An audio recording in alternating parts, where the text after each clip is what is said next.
बड़ी जोरों की भूख लगी है। पता नहीं पूरा रसोई खाली क्यों है, जबकि इस समय तक तो नाश्ता बन जाना चाहिए था।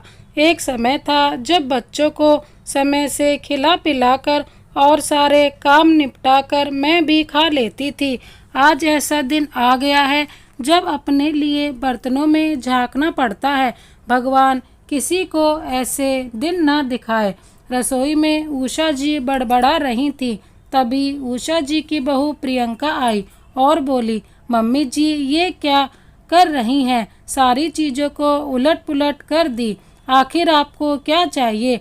मुझे तो मेरे कमरे तक बर्तनों की आवाज़ आ रही थी। मैं सोची कहीं बिल्ली है, पर देखा तो आप हैं। उषा जी बोली, बहू बहुत जोरों की भूख लगी है, जरा घड़ी तो देखो, मेरे नाश्ते का टाइम हो गया है और तुमने मुझे अभी तक कुछ खाने के लिए भी नहीं दिया। कुछ तो इस बूढ़ी पर दया करो। अगर मैं नहीं मांगूंगी तो मुझे 2 रोटी भी नहीं मिलेंगी। बस खाना दे दिया करो। भगवान क्या परीक्षा ले रहे हैं? इससे अच्छा तो मुझे अपने पास बुला लेते। प्रियंका बोली, मम्मी जी लगता है आप भूल रही हैं, आज 1 तारीख है। आज भैया भाभी आपको लेने के लिए आने वाले हैं, इसलिए मैंने सुबह आपके लिए कुछ बनाया ही नहीं। उषा जी हैरान रह गई। प्रियंका बोली, इसमें हैरानी की क्या बात है? आप महीने की 1 तारीख को भाभी के पास चली जाती हैं, इसलिए मैंने आपके लिए कुछ नहीं बनाया। फिर आप मुझे इस तरह से क्यों देख रही हैं, जैसे मैंने कुछ गलत कर दिया हो?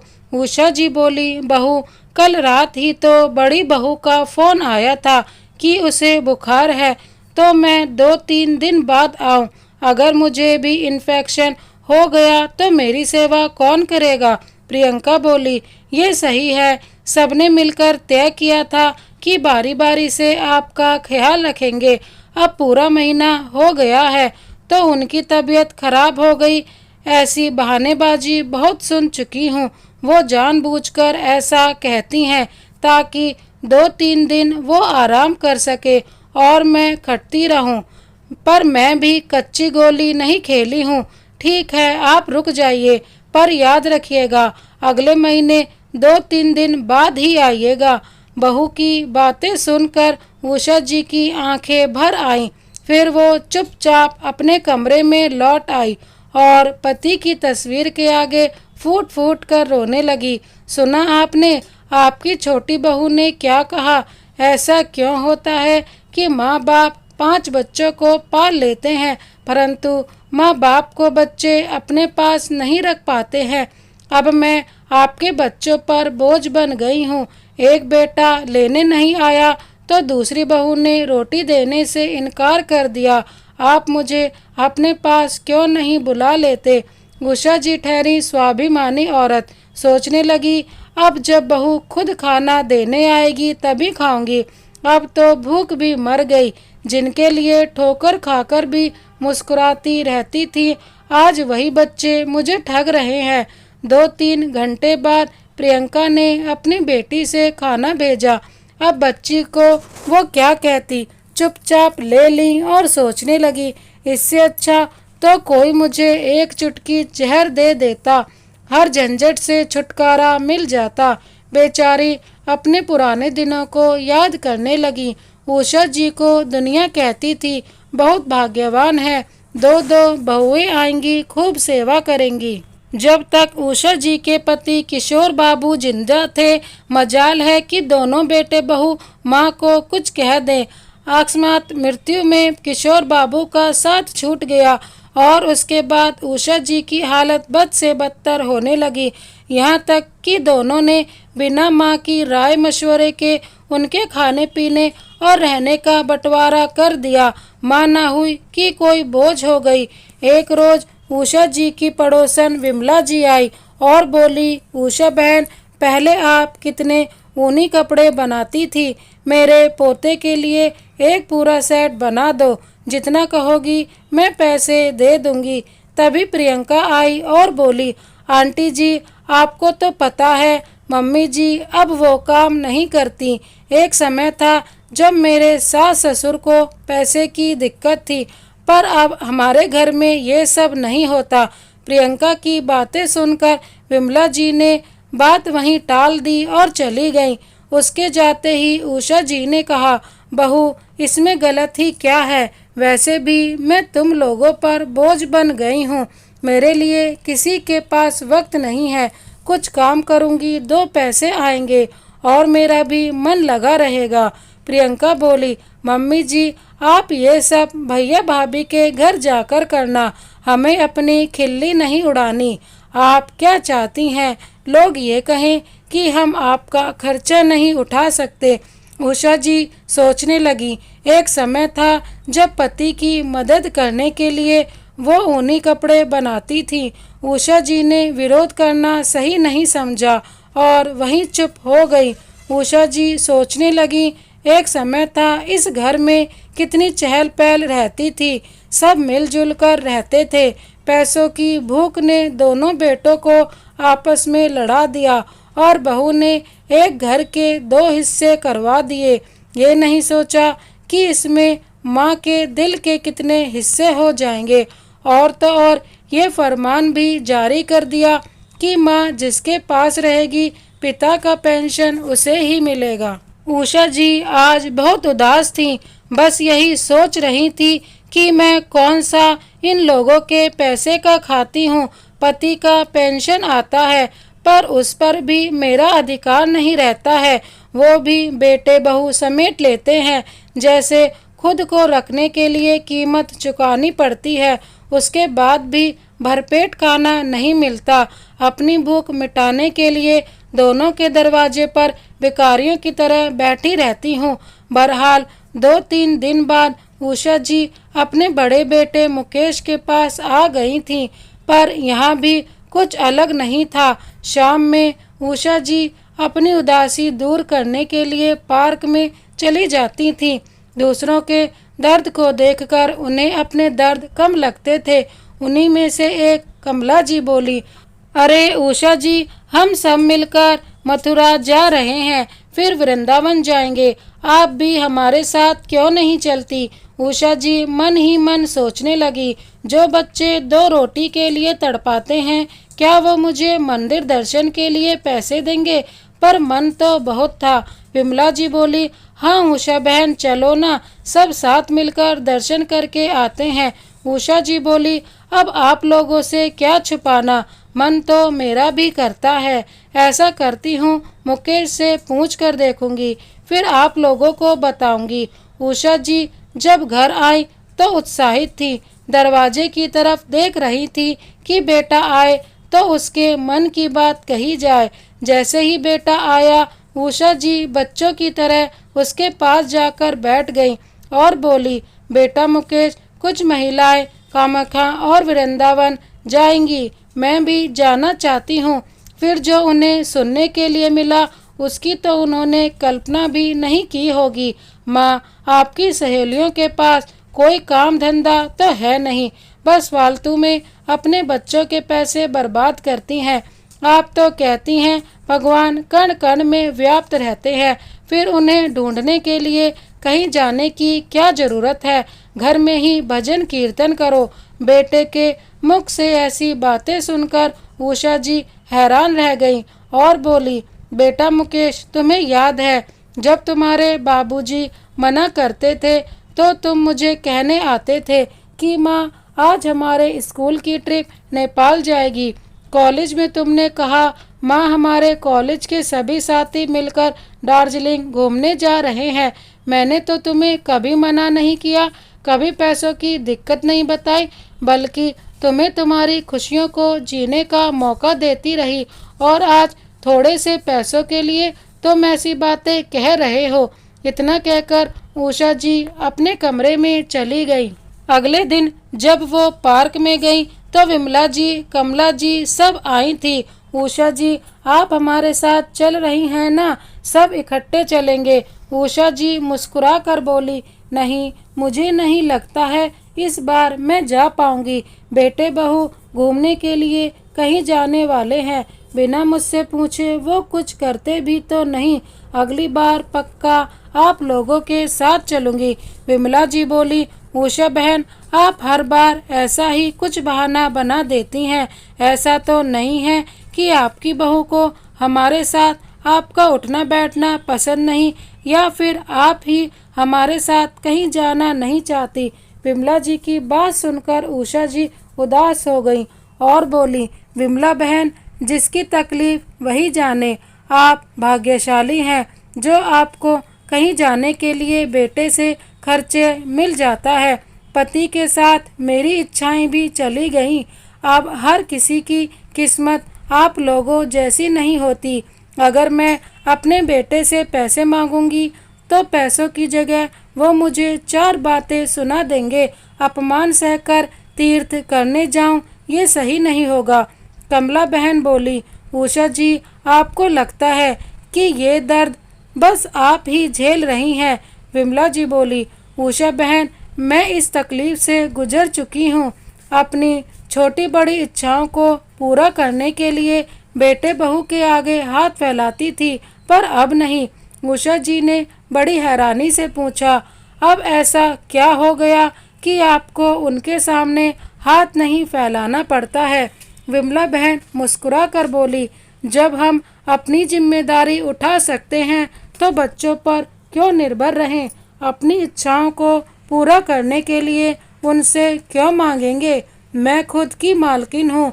उषा जी ने कहा, विमला बहन, आपके खर्चे के पैसे कहाँ से आते हैं? क्या आप इस उम्र में कोई नौकरी शुरू की है? विमला जी हंसकर बोली, अरे नहीं, वो मेरा आचार जो आप लोगों को पसंद आता है वही मेरे लिए आज वरदान साबित हुआ है। बहू की किटी पार्टी में उसकी सहेलियों को कहते सुना कि लोग पापड़ अचार बनाकर अपना खर्चा निकालते हैं। फिर क्या था, मैंने भी अपने अचार को थोड़ा थोड़ा करके दूसरों को बेचना शुरू किया और आज मेरा काम चल पड़ा। थोड़ी देर बाद उषा जी घर आकर सोचने लगी कि विमला में ऐसा क्या है जो मुझ में नहीं है। जब वो इस उम्र में आत्मनिर्भर बन सकती है तो मैं क्यों नहीं? पर मेरी सहायता कौन करेगा? हर किसी को सारथी तो नहीं मिल जाता। तभी अचानक उषा जी को विमला जी का ख्याल आया और उन्होंने अगले ही दिन उनसे मिलने की सोची और उस पर अमल किया। अगले दिन पार्क में उषा जी ने विमला जी से कहा, विमला बहन, उस दिन आप मुझसे गर्म कपड़े बनवाने के लिए आई थी ना? वो बोली, हाँ, पर आपकी नकचढ़ी बहू ने साफ साफ मना कर दिया था। उषा जी बोली, विमला बहन, आप तो जानती हैं मुझे ऊनी कपड़े बनाने का अच्छा अनुभव है, तो क्या मैं इसे अपना व्यवसाय बना सकती हूँ? किसी काम से एक समय में मैंने अपने पति की बहुत मदद की थी, पर बेटे जब कमाने लगे तो उन्होंने मेरा ये काम बंद करवा दिया। मैं इसे दोबारा शुरू करना चाहती हूँ। क्या आप मेरी मदद करेंगी? विमला जी हंसकर बोली, नेकी और पूछ आज से ही शुरू करते हैं, पर मेरे पास जो भी अचार लेने आएगा मैं उसे आपके डिजाइन दिखाऊंगी। ऐसा करो, मुझे छोटे छोटे स्वेटर अलग अलग रंग के और अलग अलग डिजाइन के बनाकर दे दो। जो कस्टमर आएगा मैं उसे दिखाऊंगी और पसंद आ जाएगा तो आप बना देना। दोनों बच्चों की तरह अपनी कामयाबी की पहली उड़ान उड़ने लगी। उषा जी घर आई। उनके पास सिलाई और ऊन की कमी नहीं थी। उन्होंने बेटे बहू से छुपाकर छोटे छोटे स्वेटर के डिजाइन बनाकर अगले ही दिन विमला बहन के पास पहुंच गईं। सारी डिजाइन विमला बहन को बहुत पसंद आई। अब उषा जी की भी उम्मीद जगने लगी। एक हफ्ते तक रोज उषा जी विमला जी से पूछती, क्या किसी को डिजाइन पसंद आया? वो बोली, उषा बहन, सर्दियों का मौसम नहीं है, थोड़ा इंतजार करो। अगर मेहनत की है तो फल जरूर मिलेगा। 2 हफ्ते हो गए, कोई खबर नहीं आई तो उषा जी उदास हो गई। 2 दिन तक पार्क भी नहीं गई। अगले ही दिन विमला बहन घर पहुंच गई। बहू ने उन्हें देखकर मुंह बना लिया। उषा बहन, क्या बात है, 2 दिन से आप पार्क नहीं आ रही थी। तबीयत तो ठीक है। उषा जी ने इधर उधर देखा, फिर बोली, क्या ही आकर कर लूँगी, अब तो इसी को अपनी जिंदगी मान ली हूँ। भगवान भी मेरी किस्मत बदलना नहीं चाहते, उन्हें भी मेरी खुशियाँ देखी नहीं जाती। विमला जी ने कहा, देखो मैं आपकी खुशियों की चाबी लेकर आई हूँ। हमारे ही पड़ोस की एक औरत ने एक बच्चे का फुल स्वेटर, पजामा, टोपी सब बनाने का ऑर्डर दिया है। अब तो आप बस इतना बताओ कि उन्हें पैसे कितने कहूँ। पैसे की बात सुनते ही मुकेश की पत्नी रीमा आई और बोली, पैसे किसको पैसे देने हैं और किससे लेने हैं। उषा जी ने विमला जी को इशारा किया और बोली, नहीं बहू, वो मैं पिछली बार वृंदावन घूमने जाना चाहती थी तो उसके लिए छोटी बहू ने पैसे नहीं दिए। विमला बहन पूछ रही हैं कि पैसों का जुगाड़ हुआ कि नहीं। रीमा बोली, मम्मी जी, पैसे कोई पेड़ पर नहीं उगते हैं, बहुत मेहनत करनी पड़ती है। खैर ये बात आप नहीं समझोगी तो घूमने फिरने की तो बात ही मत कीजिए। इतना कहकर वो चली गई। उषा जी बोली, विमला बहन, मरवाओगी क्या? मैंने अभी इसके बारे में बेटे बहू से बात नहीं की है। आप तो पहले से ये काम कर रही हैं, तो आप ही हिसाब लगाकर बता दो। फिर क्या था, उषा जी का आत्मविश्वास बढ़ने लगा और उनके स्वेटर लोगों को इतने पसंद आने लगे कि ठंडी आने से पहले ही लोग उनसे स्वेटर बनवाकर रख लेना चाहते थे। लोग स्वेटर बनवाते गए और उन्हें पैसे देते गए। उषा जी को तो मानो पंख लग गए, उनकी हुनर को पहचान मिल गई। एक रोज वो बड़ा बाजार गई और वहां से थोक में खूब सारे ऊन खरीद कर लाई और अपने कमरे में रखने लगी। रीमा बोली, अच्छा तो आजकल इन कामों में व्यस्त रहने लगी हैं। याद है ना आपको, हम लोगों ने मना किया था कि आप सिलाई का काम नहीं करेंगी। ये सब काम करने से पहले एक बार भी पूछने की जरूरत नहीं समझी। कुछ ज्यादा ही आपके पंख फैल गए हैं। उषा जी आज रोई नहीं बल्कि आत्मविश्वास से बोली, बहू, मैं क्या चोरी कर रही हूँ? अरे अपनी इच्छाओं को पूरा कर रही हूँ तो इसमें बुरी बात क्या है? और फिर तुम लोगों से कुछ पैसे भी नहीं मांग रही हूँ, तभी तुम लोग को तकलीफ हो रही है। बहू बोली, मुझे समझ में नहीं आता, ये सब तमाशा करके क्या आप पूरे मोहल्ले में हमें बदनाम करना चाहती हैं? अरे कम से कम अपने बेटे की इज्जत की तो सोची होती। रीमा की तेज आवाज सुनकर मुकेश और उसके देवर देवरानी भी बाहर आ गए और जब उन्हें पूरी बात पता चली तो मुकेश बोला, माँ, ये सब तमाशा यहाँ नहीं चलेगा। अगर आपको ये सब करना है तो कहीं और जाकर रहो। छोटा बेटा बोला, हाँ, हमारे घर में भी आप ये सब नहीं कर सकती हैं। उषा जी सोचने लगी, आश्चर्य की बात है, दोनों भाइयों में ऐसे बनती नहीं, पर जब मेरे खिलाफ खड़ा होना हुआ तो दोनों इकट्ठे हो गए। बेटे तो बेटे, दोनों बहू में भी राशन पानी लेकर उन पर चढ़ गईं। आखिर उषा जी के अब सब्र का बांध टूट गया था। बस बहुत हुआ, बहुत भाषण दे लिया तुम लोगों ने और मैंने बहुत सुन लिया, अब और नहीं। तुम लोगों के लिए मैंने क्या क्या काम नहीं किए। उस वक्त मैंने ये नहीं सोचा था कि आगे चलकर तुम दोनों मेरी ऐसी दुर्गति करोगे। पिता की मृत्यु क्या हुई, तुम लोगों ने माँ की इज्जत करना ही छोड़ दिया, जैसे माँ कोई संपत्ति हो गई जिसे अपनी मर्जी से बांट लिया।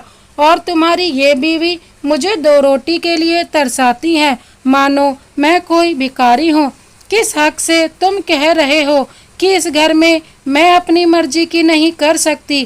क्या ये घर तुमने अपनी कमाई से बनाया है? बोलो, भूलो मत, ये मेरे पति का घर है। अरे लालत है ऐसे बच्चों पर जो अपने माँ बाप को मंदिर दर्शन के लिए भी कुछ पैसे नहीं दे पाते हैं।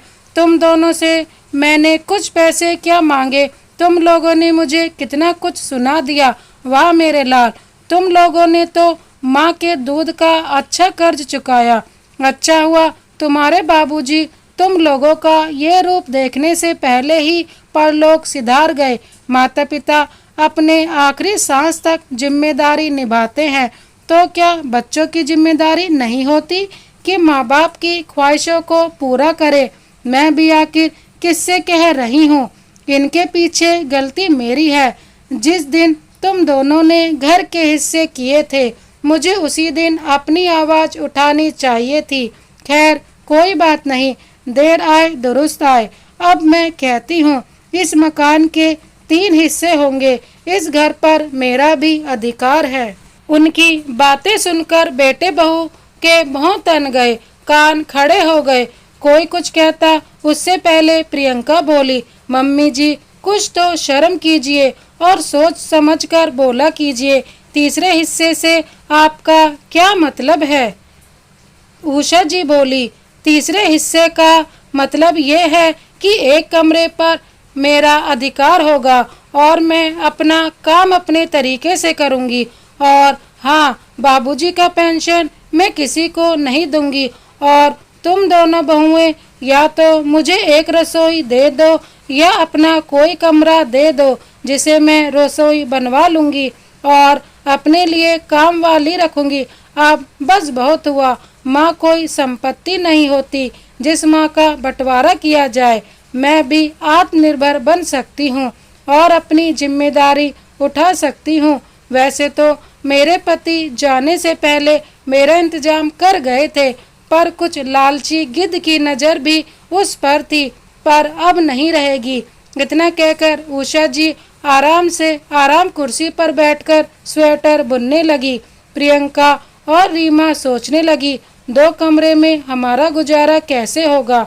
वो अपने पतियों को आंखें दिखाने लगी तो उषा जी बोली, शुक्र मनाओ 2 कमरे ही दिए हैं। वैसे तो इस पूरे घर पर मेरा अधिकार है। चाहूँ तो तुम लोगों को बोरिया बिस्तर के साथ इस घर से बाहर फिकवा सकती हूँ।